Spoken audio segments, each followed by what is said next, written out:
$30 bought a woman's debt in the town of Caldervane, and the man who paid it didn't even ask her name first. His name was Thresh. He came down from the high country, maybe twice a year. Once before the first freeze to trade pelts and restock flour and salt, once in late spring, when the passes cleared enough to make the descent worth the trouble. He was not a man who lingered in town. He was not a man who lingered anywhere. The people of Caldervane knew him by his size. Well over 6 feet, with shoulders that filled a doorframe, and by the fact that he never started conversations and never seemed uncomfortable ending them. He had come down on a Thursday in late October, which was already pushing the season. The sky over the Bitterroot had that flat grey look that meant snow within the week, and he'd been hurrying through his list at Pemberton's Dry Goods when he heard the noise outside. It wasn't shouting exactly. More like the particular sound a crowd makes when it's watching something it has already decided not to stop.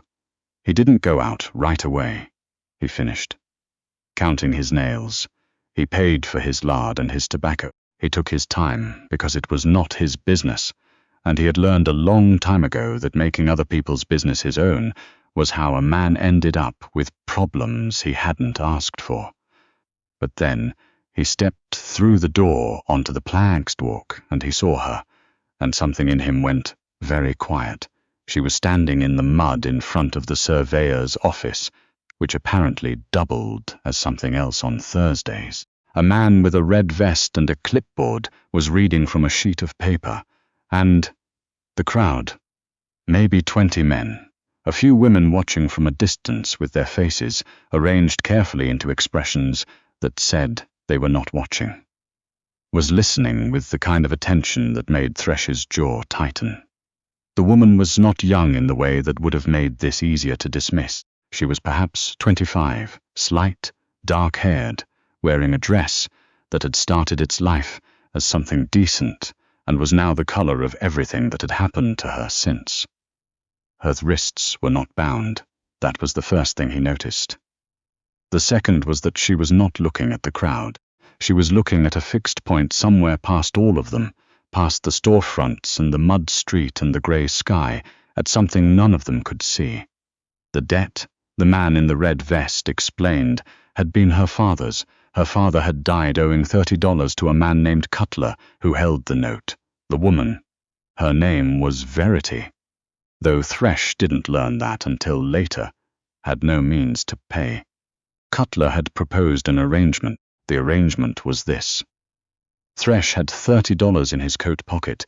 He'd brought it for fence wire. He did not think about it for very long. He pushed through to the front of the crowd, put the money on the clipboard and said, "That's done," in a voice that didn't leave room for discussion. The man in the red vest looked up at him, looked at the money, looked at the size of Thresh, and decided the math worked. Nobody cheered. Nobody said anything much. The crowd dispersed the way crowds do. When the thing they came to see has been interrupted, with a low mutter of collective disappointment, Thresh picked his supplies from the hitching post and started loading the mule. He didn't look at the woman. He didn't know what to do about her, and he had found over the years that when he didn't know what to do, the best approach was to do the next obvious thing and let the rest sort itself. The next obvious thing was loading the mule. He had the last sack up when he heard boots in the mud behind him. "I don't know what you expect," she said. Her voice was flat and tired, not angry, which he found was worse somehow. "But I should tell you I have nothing." He turned around. Up close, she looked like she hadn't slept in days, which was probably accurate. There was a bruise along her jaw that was going yellow at the edges, old enough to be healing, and her boots were soaked through. "I don't expect anything," he said. She looked at him the way people looked at him when they were trying to figure out the catch. "Then why?" It wasn't quite a question. He thought about it. "You looked like you were somewhere else already," he said finally. "I didn't like where you were going." She didn't say anything to that. He turned back to the mule. "The pass closes in 4 days if the weather holds," he said. "Maybe 3. I'm heading up now. You can come or not." He didn't look back to see what she decided. He started walking. By the time he reached the edge of town, she was behind him, 5 paces back, and she stayed there the whole long climb up into the mountains. His cabin sat in a shallow bowl below the tree line, tucked against a granite shelf that broke the worst of the north wind. He'd built it himself 12 years ago, alone, which meant every joint was tight, because he'd had no one else to blame if it wasn't. There was a main room with a stone hearth, a sleeping loft, a lean-to for the animals, and a root cellar that went back 8 feet into the hillside. It was not a comfortable place.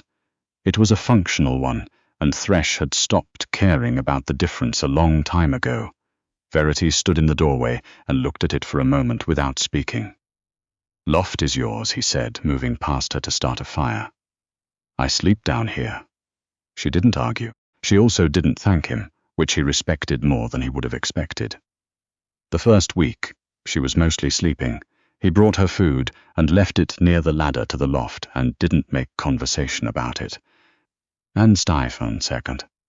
She came down in the evenings and sat by the pheasant. Sometimes he was there and sometimes he wasn't, and neither of them seemed to require anything different. He gave her a pair of wool socks that were too large and a flannel shirt that had been his wife's once from a long time ago, and if she noticed the smallness of that gesture, she didn't say so.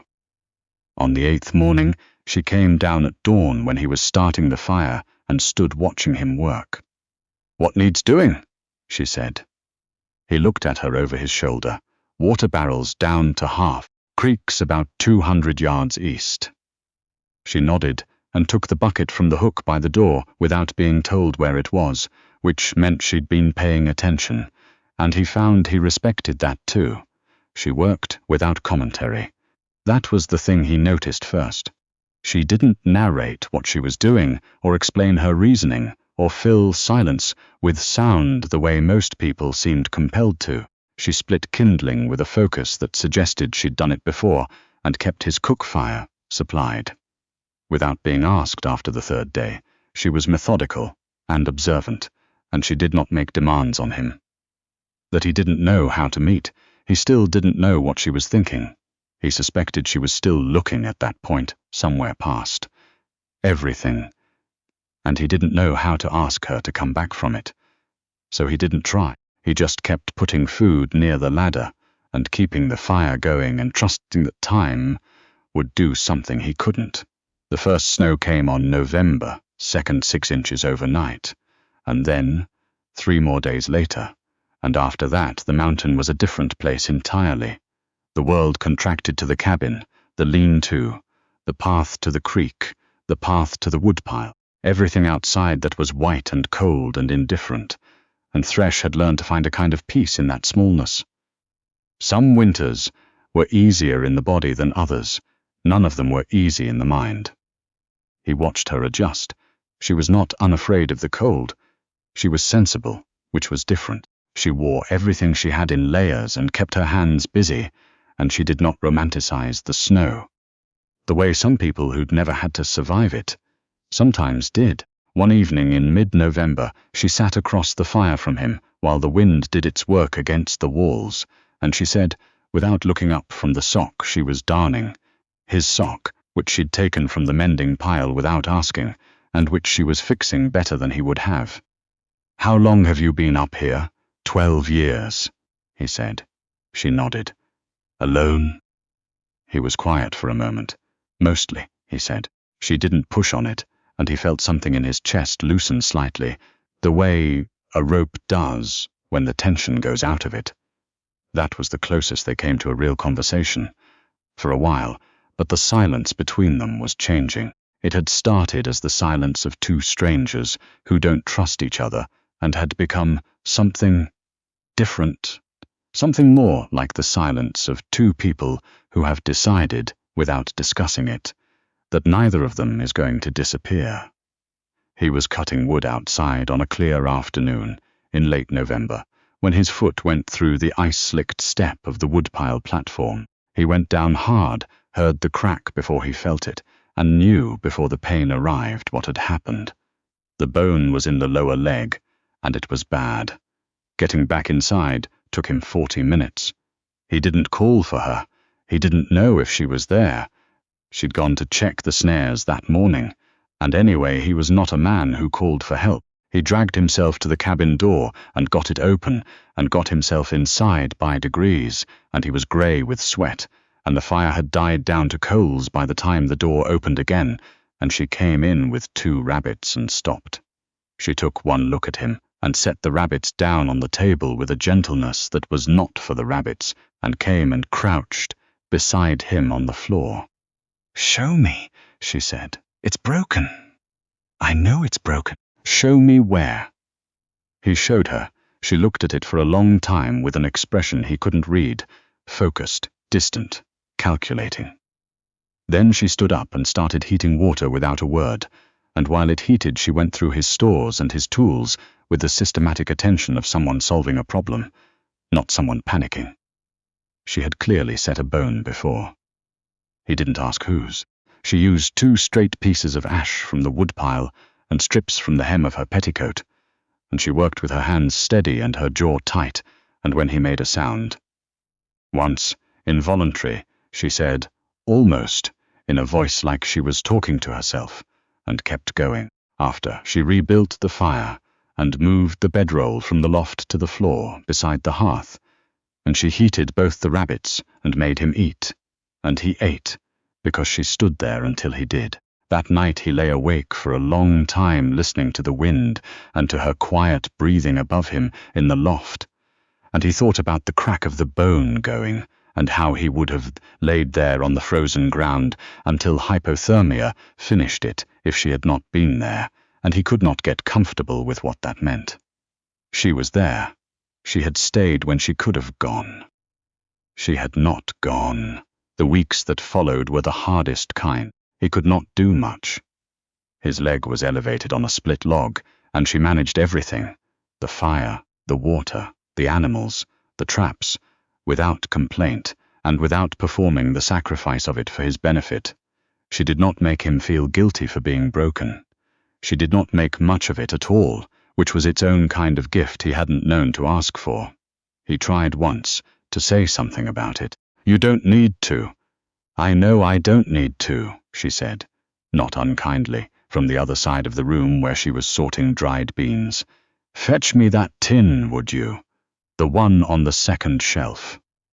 He fetched the tin. They didn't speak about it again, but something had shifted.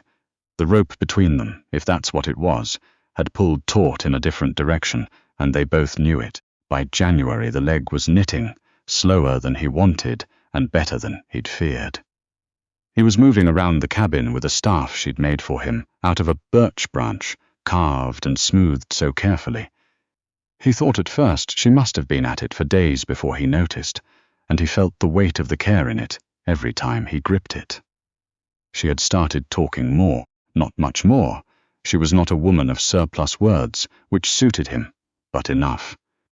She told him about Caldervane, about her father's drinking and her father's debts, about the year she'd spent trying to hold things together.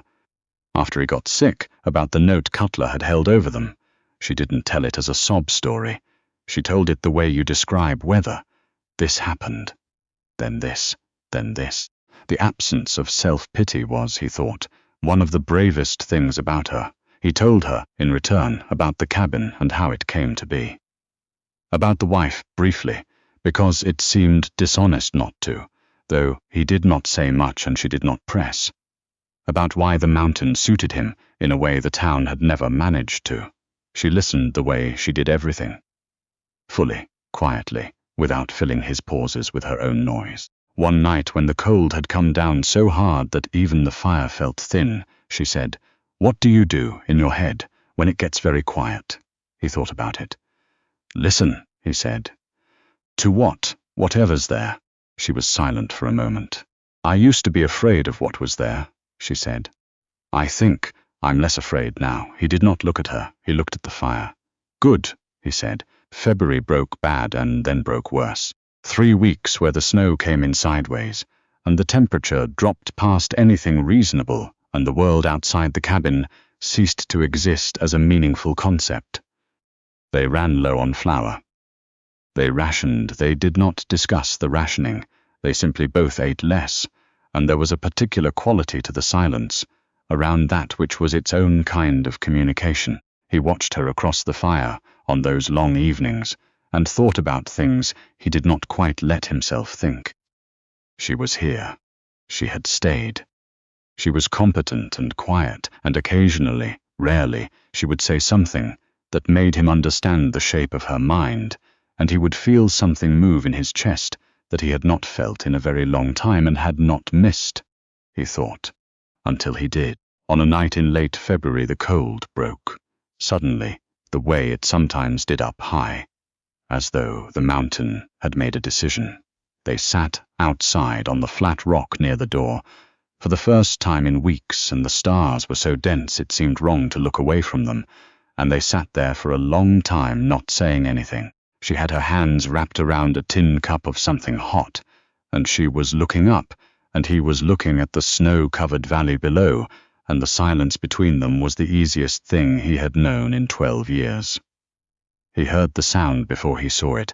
Below, in the trees, something moved, a branch, a shape, and his hand went to his rifle out of long habit, and she did not flinch, just looked in the same direction and waited. It was a deer, moving through the snow-weighted firs, and it stopped and looked at them for a long moment before it went on, unhurried, as though it had made an assessment and found nothing there to fear.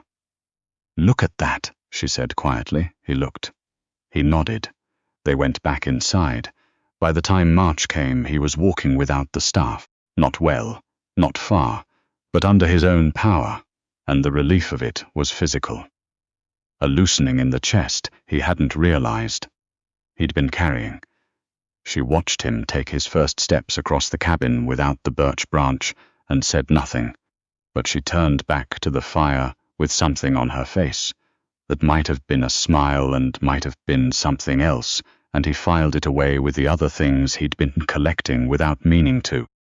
The first real thaw came in the second week of March, when the creek's voice changed from a whisper to something louder and purposeful, and the snow on the roof gave one long sliding groan before it fell, and Verity looked up at the ceiling like she expected it to come through, and then laughed, a short, surprised sound, as though she hadn't expected to do it, and it was, he thought, the best sound the cabin had ever held. He started going out again, short distances first, the lean-to, the woodpile, then the creek, then, on a warm morning in late March, out to where he could see the first of the passes beginning to clear. The grey rock emerging from the white, the definite sense of the world recommencing. He stood there for a while and thought about what came next, and he didn't like where his thoughts kept going, which was down, toward town, toward the life she might have down there, toward the fact that she had not asked to stay, and he had not asked her to. And those were two different silences that had been living alongside each other for 5 months, and he had not separated them. He came back in, and she was at the table, writing something on a piece of paper. She'd found paper in the stores and a stub of pencil he'd forgotten he had, and she folded it when he came in and set it aside and asked him if he wanted tea. He said yes. They drank tea. The fire ticked. The creek spoke. "The passes will be clear in 2 weeks," he said finally. "I know," she said. He did not say anything to that. "I've been thinking about going back," she said, looking at her cup.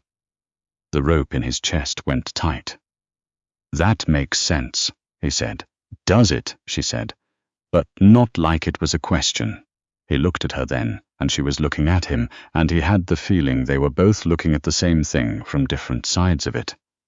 "There's nothing to go back to," she said carefully. "I know that. I'm not telling you I'm going back to something. I've been thinking about what it means that I've stayed." He waited. "I didn't stay because I had to," she said. "I want you to know that. I knew about the pass. I knew the way down from the 2nd month. I could have gone, he did know that. He had known it, and he had set it aside because looking at it directly was more than he could manage. I stayed because I wanted," she said, "because this." She stopped. Started again, "Because I was less afraid here than anywhere I've ever been, and that seemed like something worth staying for. She reached into the pocket of her apron and set something on the table between them. It was a coin, gold and heavy-looking, an old double eagle, the kind that had been in circulation since the war, worth more than $25 at current assay. He looked at it. "That was my mother's," Verity said. "She sewed it into the hem of my coat when I was 12. She said, 'Keep it for when you need it most.'" She paused. "I kept it through everything. The debt, the town, the auction. I kept it when I could have used it to buy passage south." He looked at the coin. He looked at her. "So the debt? I could have paid half of it," she said. "Maybe enough to negotiate the rest. I don't know." She looked at the coin steadily. "I didn't. I don't entirely know why. Maybe because I'd spent so long surviving that I'd stopped knowing the difference between surviving and living." She touched the edge of the coin. "This is yours. To close the account. Verity, let me finish." She looked up at him. "The $30 is done. Whatever obligation you think you have, whatever you thought you were doing that day, the ledger is closed. I'm not here because I owe you anything, and you don't owe me anything, and I need that to be said out loud before I ask you what I'm about to ask you." The fire was very loud all of a sudden. "The pass clears in 2 weeks, she said, and her voice was steady and quiet and entirely her own. "And I'm a free woman, standing here, so I want to know." Hayes. She had taken to calling him that sometimes, his given name, which nobody else used. "Now that it's spring, and the debt is done, and there's nothing that says either of us has to do anything. Do you want me here?" He looked at her for a long time. He thought about 12 years on this mountain. He thought about the particular silence of the cabin before she came, and how he had believed, genuinely believed, that the silence was what he wanted. He thought about the birch branch staff, and the way she'd turned back to the fire. He thought about the deer in the snow, and the sound she'd made when the roof fell. He reached out and pushed the coin back across the table toward her. "That was your mother's," he said. "Keep it." She looked at the coin, she looked at him. "That doesn't answer the question," she said. "Yes," he said. "I want you here." Outside, the creek was running faster than it had all winter, speaking its own new language over the stones. The passes were beginning to clear. Somewhere out there, the world was deciding to continue, which it did every spring whether anyone was watching or not, impartially, and without asking permission. Inside the cabin, a coin sat on a rough-hewn table, and a woman who had kept it through everything finally let herself put it down, not because she needed to spend it, but because for the first time in longer than she could remember, she didn't need anything to hold on to. The ledger was closed, but the story, the real one, the one that had nothing to do with debt or obligation, or the price of a woman in the mud-choked streets of Caldervane, that one was just beginning.